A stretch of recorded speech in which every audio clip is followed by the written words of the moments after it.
video. In this video, I will be going to talk about how I scored 95 in Physics Class 12 CBSE board exam.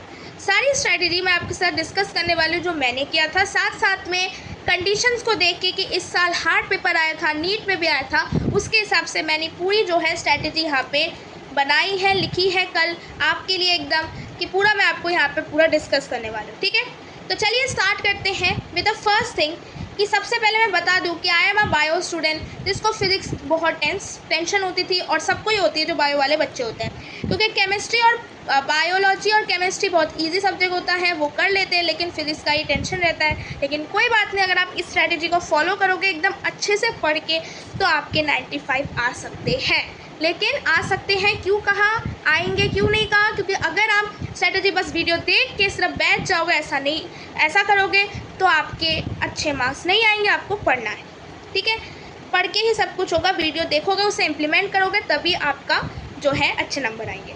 तो चलिए start करते हैं। सबसे पहले मैं आपको यहाँ पे बता ही दूँ कि सीबीएसई और नीट एग्ज़ाम इस बार एकदम बहुत ही हार्ड पेपर आया था, हाई लेवल के जेई क्वेश्चंस आए थे, इसके लिए उसी के वाइज मैंने यहाँ पे जो है स्ट्रैटेजी लिखी है टू स्कोर 95। तो चलिए स्टार्ट करते हैं। सबसे पहला जो चीज़ है वो है आपका एनसीईआरटी कि मेक योर बेस स्ट्रॉन्ग। अगर आपका बेस ही स्ट्रॉन्ग नहीं है तो आप कुछ भी क्वेश्चन सॉल्व नहीं कर पाओगे। बेस स्ट्रॉन्ग होगा एनसीईआरटी से। जब आप एनसीईआरटी के कंसेप्ट को समझोगे तभी आपका बेस स्ट्रॉन्ग होगा। ठीक है, तो यहाँ पे मैंने बहुत इंपॉर्टेंट चीज़ लिखी है, ये ग्रीन से लिखी है लेकिन रेड से लिखना था दैट डोंट स्किप एनसीईआरटी। आपको एनसीईआरटी कभी भी स्किप नहीं करनी है। डू ऑल द क्वेश्चन, सारे क्वेश्चंस करने हैं, उसके एग्जाम्पल हो, एक्सरसाइज हो। अब मैं आपको बता देती हूँ, मेरे पेपर में देखो, मेरे पेपर में एग्जाम्पल्स भी आए थे, एक्सरसाइज के क्वेश्चंस आए थे, लेकिन सेम टू सेम नहीं आया था, वैल्यू चेंज करके दी थी।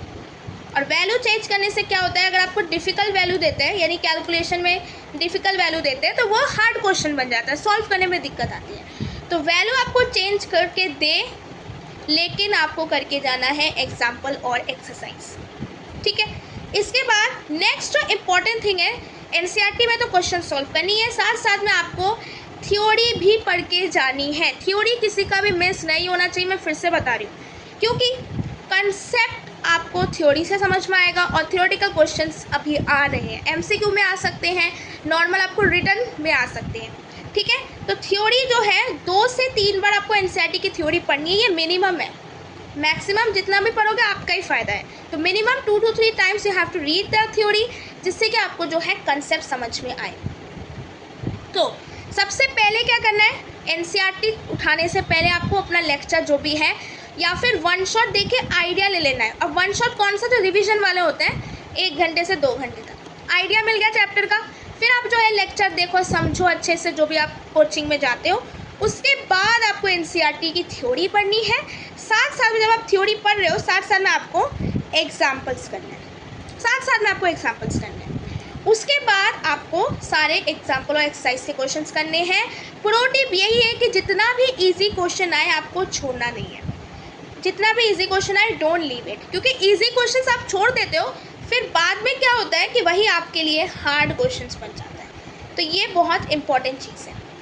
इसके बाद आपकी एनसीईआरटी की थ्योरी क्वेश्चन डन, उसके बाद आपको करना है जेई लेवल के क्वेश्चंस। आप नीट के लिए प्रिपेयर कर रहे हो, सीबीएसई के लिए प्रिपेयर कर रहे हो, जिसके लिए भी प्रिपेयर कर रहे हो, आपको जेई लेवल के क्वेश्चंस तो करके जाने हैं फॉर द सेफर साइड। और जेई लेवल के क्वेश्चन देखो, जेई के जो क्वेश्चन होते हैं, ठीक है, कुछ क्वेश्चंस जेई के जो आपके सम क्वेश्चंस जो होते हैं, कुछ क्वेश्चंस नीट लेवल के होते हैं। ठीक है, नीट लेवल के होते हैं तो उसे मत करना, क्योंकि नीट लेवल के तो हम नीट के लिए पढ़ रहे हो अलग से, लेकिन जो आपके हार्ड जिसमें मैथ्स ज़्यादा लग रही है उसे थोड़ा सा सॉल्व करने की कोशिश कर लेना। मैथ्स अगर नहीं आता कोई बात नहीं, उसका वीडियो देख लेना, लेकिन देख लेना कैसे सॉल्व करना है। इस बार नीट में क्वेश्चन आया और आपको पता चल गया है कि नीट में भी हार्ड मैथ्स वाले। ठीक है, तो यहाँ पे मैंने फिर से लिख दिया है कि सीबीएसई और बोर्ड एग्जाम में दोनों में जेई लेवल के क्वेश्चंस आ रहे हैं, तो हार्ड जेई लेवल के क्वेश्चंस करके जाना है for the safer side. Minimum 10 से 15 करके जाना है, मैक्सिमम जितना भी करो आपकी मर्जी है, लेकिन 10 से 15 आपको करके जाना है और उसका पैटर्न समझ के जाना है कि क्वेश्चंस कैसे पूछे जाते हैं। तो सबसे पहले एनसीईआरटी, उस एनसीईआरटी के सब कुछ, और एनसीईआरटी में उसके बाद आपको जेई लेवल के क्वेश्चंस करने हैं। अब ये थोड़ा सा ऊपर लिखना था लेकिन मैंने नीचे लिख दिया कि मस्ट रीड थ्योरी। 14 चैप्टर्स हैं, उनमें से ये कुछ चैप्टर्स लिखे हुए हैं जिसकी आपको थ्योरी तो करनी ही करनी है। कौन कौन से चैप्टर्स हैं? सबसे पहला जो चैप्टर है chapter 2 which is electric potential and capacitance. इसमें कौन सी थ्योरी है?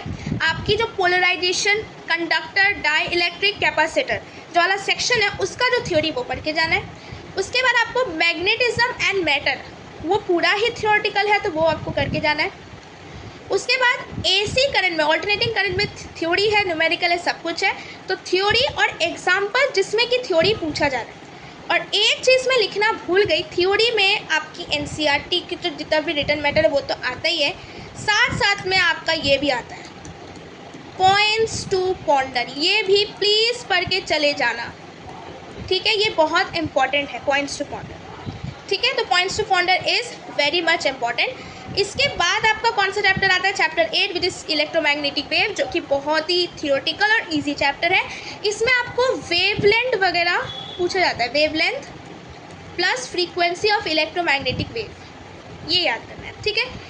इसके बाद जो है 4 चैप्टर्स 11, 12, 13, 14 बहुत ही इजी चैप्टर्स है। और मैं आपको सजेस्ट करूँगी कि इस छुट्टियों में अभी कितना है, आज है 10 तारीख, वीडियो हो सकता है 12, 13 को लॉन्च हो, 10 तारीख या फिर मैं 12 तारीख की ले लेती हूँ। अभी भी बहुत, 1 महीने मतलब 30 दिन से तो कम ही, मतलब 15-20 दिन ले लो, है आपके पास, ये 4 चैप्टर्स कर डालो। 11th कौन सा है? Dual nature of matter and radiation. 12th आपका एटम्स है, 13 आपका न्यूक्लियाई है और 14 जो है आपका यहाँ पे क्या है?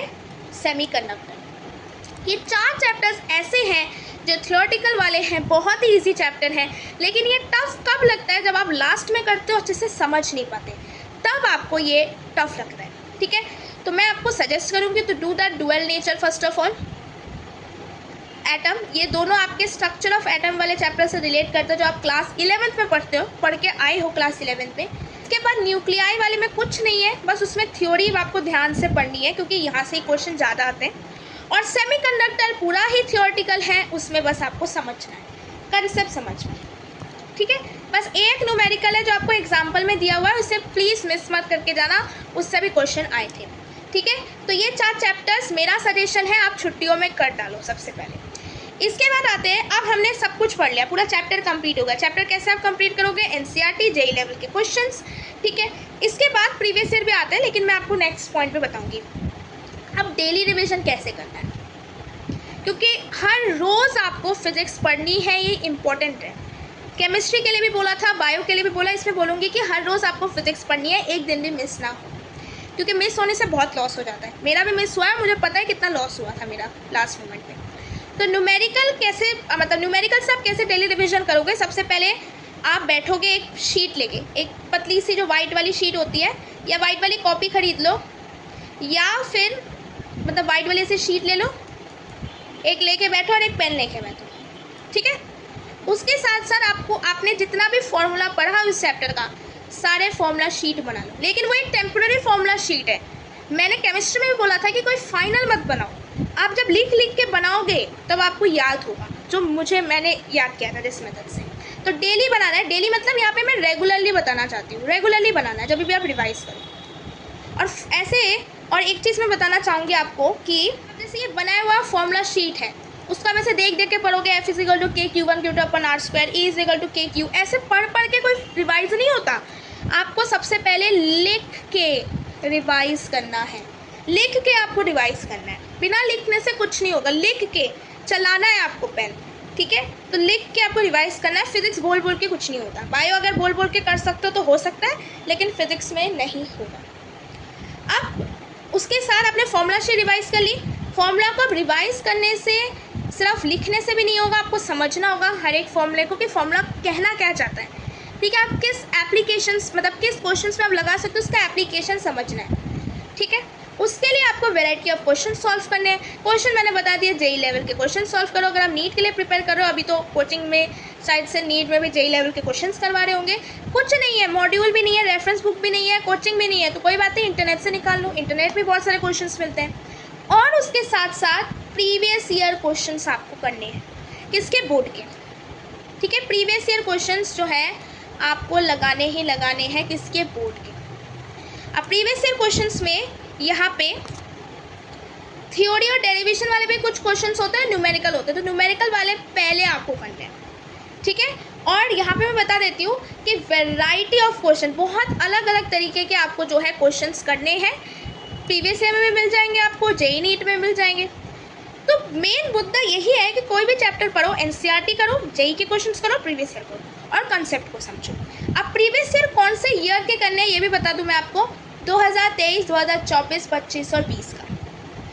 23, 24, 20 मैं आपको प्रोवाइड कर दूंगी, 25 वाला आप डाउनलोड कर लेना सीबीएसई के वेबसाइट से, नहीं तो मैं वो डाउनलोड करके भी मैं दे दूंगी आपको, क्योंकि वो जिप फाइल में होता है तो कुछ बच्चे डाउनलोड नहीं कर पाते।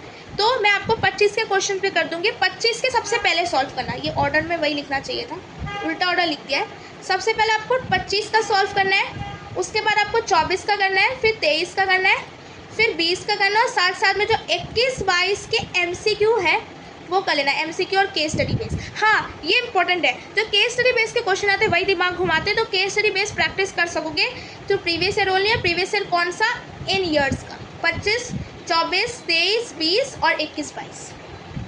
और प्रीवियस ईयर क्वेश्चन जब सॉल्व करोगे अच्छे से लिख के करना, जैसे बोर्ड में करते हो। बोर्ड में सिर्फ MCQ नहीं आएगा कि आप रफ में कर दिया जैसे नीट और उसमें करते हो, आपको अच्छे से लिख के करना है। तो हाउ टू आंसर क्वेश्चन ये मैं आपको सेपरेट वीडियो बना लूँगी हर एक चैप्टर। तो previous year question sort out हो गया, बस पहले आपको 25 का करना है, फिर 24, फिर 23 और फिर 20, फिर 21, 22। अगर आपका मन चाहे तो आप पुराना उठा लेना, ठीक है। इसके बाद आते हैं सैम्पल पेपर। सैम्पल पेपर जो है आपको तभी करना है जब आपका 70% एंड अबव सिलेबस कंप्लीट है। 70% and above syllabus is complete, ठीक है।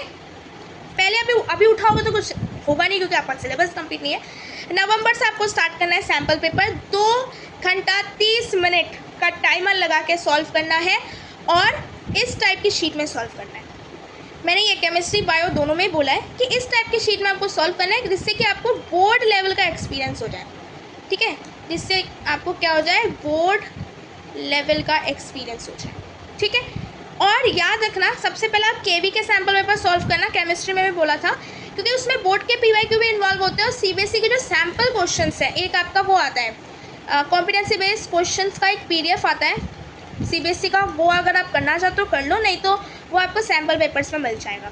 और जो सीबीएसई के सैम्पल पेपर पुराने हैं उसके सारे क्वेश्चंस इन्वॉल्व होते हैं केवी के, तो वो भी इंपॉर्टेंट है। अगर आप अलग से डाउनलोड करके करना चाहते हो तो वो कर लो, सैम्पल पेपर ऑफ सीबीएसई हर एक साल का, क्योंकि उसमें थोड़ा सा हाई लेवल के क्वेश्चंस आते हैं। नहीं तो केवी का सैम्पल पेपर करो, और बहुत सारे आपको वेबसाइट मिल जाएंगे। लिखना हार्ड पेपर सॉल्व करके जाना, हमेशा हार्ड के लिए प्रिपेयर करना है, ईजी के लिए नहीं करना, ठीक है। अब 7th टिप में आते हैं। 7th क्या स्ट्रेटेजी की, take your school exam, coaching exam seriously. आप जब सीरियसली उसे करोगे, ध्यान से सीरियसली पढ़ोगे, सारे चैप्टर्स को करोगे, याद रखोगे, रिवाइज करोगे, तो आपका वो लॉन्ग टर्म के लिए रिवीजन होगा। बस ये सोच के करोगे ये एग्ज़ाम पास हो जाए, बस पासिंग मार्क्स के लिए जो भी पढ़ता है ना भाई, उसके नंबर नहीं आने वाले 95, जो पासिंग मार्क्स के लिए पढ़ते हैं। हमेशा 100 टारगेट रखो। फिजिक्स में अगर 100 टारगेट नहीं रखना चाहता कोई बात नहीं, 90 टारगेट रख लो भाई। स्कूल एग्ज़ाम में 90 अब तो आती नहीं है क्योंकि टफ होता है, तो 90 का टारगेट रख लो, या कुछ बच्चे 85 का रखते हैं, वो भी सही है। लेकिन जो 33% का टारगेट रखता है ना, उसका कुछ नहीं होने वाला, मतलब वो 95 का सपना भूल जाओ। फिजिक्स में हर एक सब्जेक्ट में यही काम आता है। तो हमेशा लॉन्ग टर्म के लिए पढ़ना है कि बोर्ड के लिए हम पढ़ रहे हैं। ये तो सिर्फ छोटा छोटा टेस्ट हो रहा है, टेस्ट करने के लिए हमारे कितने याद हुआ है। जैसे मेरे स्कूल में 5 से 6 एग्ज़ाम्स होते थे, प्री बोर्ड वगैरह, टेस्ट वगैरह, ठीक है, स्कूल में। तो मैं क्या करती थी, सारे फॉर्मूले कंसेप्ट को मैंने इतनी बार रिवाइज़ किया है ना कि अभी मैं बोलो, अभी मैं आपको पूरा यहाँ पे सारे फॉर्मूलेस लिख दूँगी, फॉर्मूला शीट ही बना दूँगी मैं आपके लिए, सारे फॉर्मूले से याद है 12th का। तो यही होता है कि आप बार बार पढ़ोगे, लॉन्ग टर्म के लिए सोच के, तभी लॉन्ग टर्म के लिए होगा, आपको बोर्ड तक याद रहेगा, ठीक है। उसके साथ साथ मैं भी एक आपको रिवीजन का टेक्निक बता देती हूँ। मेरे घर पे मैंने एक ऐसा वो लगाया, तो चार्ट पेपर नहीं, जैसे वाइट बोर्ड होता है ना, वाइट बोर्ड वाला जो, एक मिनट, वाइट बोर्ड वाला जो टेक्सचर का एक ऐसा शीट लंबा सा एक चार्ट पेपर की तरह ही है, लेकिन वो वाइट बोर्ड की तरह है। वो मैंने ऐसे वॉल पे मतलब हैंग कर दिया है, और उसमें मैंने जो मार्कर्स होते हैं उसको यूज़ करके मैं सारे फॉर्मूलेस लिखती थी यहाँ पर, उसी की हेल्प से मैं रिवाइज़ करती थी। नहीं तो मैं लैपटॉप में खोल के मेरा ये पेन टैब से मैं सारे लिख देती थी, जिससे कि पेपर बच जाए मेरा, ठीक है, पेपर फालतू में वेस्ट ना हो। तो फॉर्मूला तो आपको रिवाइज करना है। कैसे रिवाइज करना है? बार बार रिपीट करके रिवाइज, मतलब बार बार आपको पढ़ना है हर दिन। अब अगर मैं रेफरेंस बुक की बात करूँ, या आपकी चॉइस है, आप खरीदना चाहो, नहीं मैंने नहीं खरीदा था, ठीक है, लेकिन एनसीईआरटी को लीव मत करना, जितने भी आप रेफरेंस बुक खरीद लो। मैंने बस प्रीवियस ईयर के क्वेश्चंस खरीदे थे सारे चैप्टर्स के, ठीक है, और प्रीवियस ईयर क्वेश्चन हर एक कंपनी के अच्छे हैं। बस ये आपको फाइंड करने के आंसर्स जो है वो प्रिसाइज और एक्यूरेट हो, बस ये आपको चेक करना है। अब आते हैं चैप्टर वाइज एनालिसिस। तो मैं अगर टोटल समराइज करूँ, एनसीईआरटी, जेई लेवल के questions, previous year questions and with this daily revision, हर दिन आपको पढ़ना है। अब चैप्टर वाइज एनालिसिस की बात करूँ कि इजी, मीडियम, हार्ड, ये स्लो मेरा ही है, मतलब मुझे जो लगता था, माई ओपिनियन, मेरा ओपिनियन है। मुझे जो हार्ड लगता था वो मैंने हार्ड में डाला है, मुझे जो इजी लगता था मैं इजी में डाला है। अब ये डिपेंड करता है स्टूडेंट टू स्टूडेंट कि कौन सा उसे हार्ड लग रहा है, कौन सा उसे इजी लग रहा है, कौन सा उसे मीडियम लग रहा है। लेकिन एक जनरलाइज्ड है। चैप्टर 5 जो है आपका मैग्नेटिज्म एंड मैटर, वो इजी चैप्टर है। चैप्टर 6 इलेक्ट्रोमैग्नेटिक इंडक्शन इजी है, लेकिन उसमें कंसेप्ट समझना होगा। चैप्टर 8 इजी है, electromagnetic wave. Chapter 11 dual nature वाला जो है वो भी इजी है। 12, 13 तो मैंने आपको बता दिया है। ये 4 जो है अभी कर लेना भाई, ट्राई करना, ट्राई टू डू इन जून में करने की कोशिश कर लेना होगा, ठीक है। इसके बाद आते हैं मीडियम। मीडियम में मैंने चैप्टर 1 को रखा है, इलेक्ट्रिक फील्ड एंड चार्ज, लेकिन किसी बच्चों को, बहुत सारे बच्चों को हार्ड लगता है।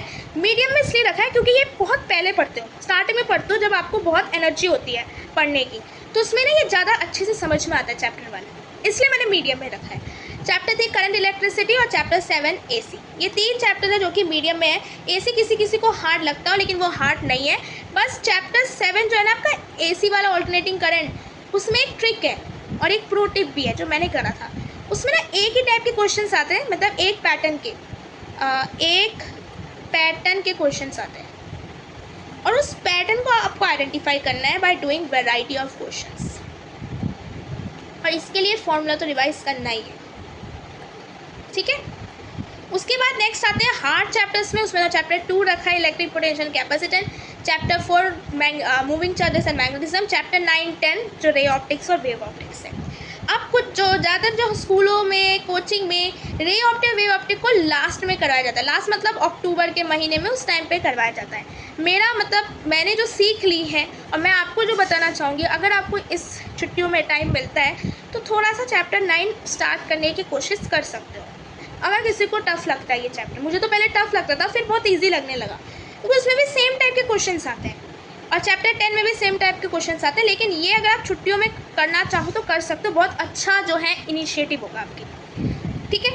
अब डोंट वरी, ये 4 चैप्टर्स के लिए आपको प्रैक्टिस और कंसेप्ट ही हेल्प कर सकेगा, ठीक है। चलिए, अब फिजिक्स के लिए जो टोटल समराइज मैंने बस 2 वर्ड में लिख दिया है, कंसेप्ट एंड प्रैक्टिस। बस कंसेप्ट समझोगे थ्योरी से, तभी आपको फॉर्मूला के एप्लीकेशन पता चलेंगे, तभी आप क्वेश्चन कर पाओगे, तभी आप प्रैक्टिस कर पाओगे, ठीक है।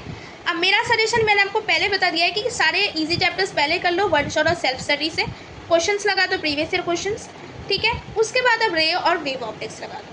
तो ये सारा मेरा जो है, मेरी स्ट्रेटजी, मैंने आपको ऐसे बता के बोला है, कि ऐसे नहीं बोला है कि मैं क्या करती थी, मैं बोला कि ये करोगे ये करोगे। एक्चुअली में यही मैंने सारी स्ट्रेटजी ऑप्ट करी थी, लेकिन उस टाइम पे मुझे ये नहीं पता था कि जेई लेवल के क्वेश्चंस आ रहे हैं, क्योंकि वो तो मुझे बस सीबीएसई के बोर्ड एग्जाम के पेपर के दिन पता चला, और नीट के पेपर के दिन में पता नहीं चला था। मुझे लगा था ये हार्ड क्वेश्चन है बहुत, फिर मैं घर आके देखा तो ये तो जेई लेवल के क्वेश्चन हैं। तो उसके लिए आपको सीख लेनी है, you have to take lesson लेना है कि अब किसी के लिए भी प्रिपेयर करो, जेई के क्वेश्चन आपको करने ही करने हैं। So thank you for watching this video. अगर आपको ये स्ट्रैटेजी पसंद आए तो लाइक कर देना, शेयर कर देना अपने दोस्तों के साथ, और सब्सक्राइब कर देना। So thank you everyone for watching this video. Subscribe this channel Shreya study diaries.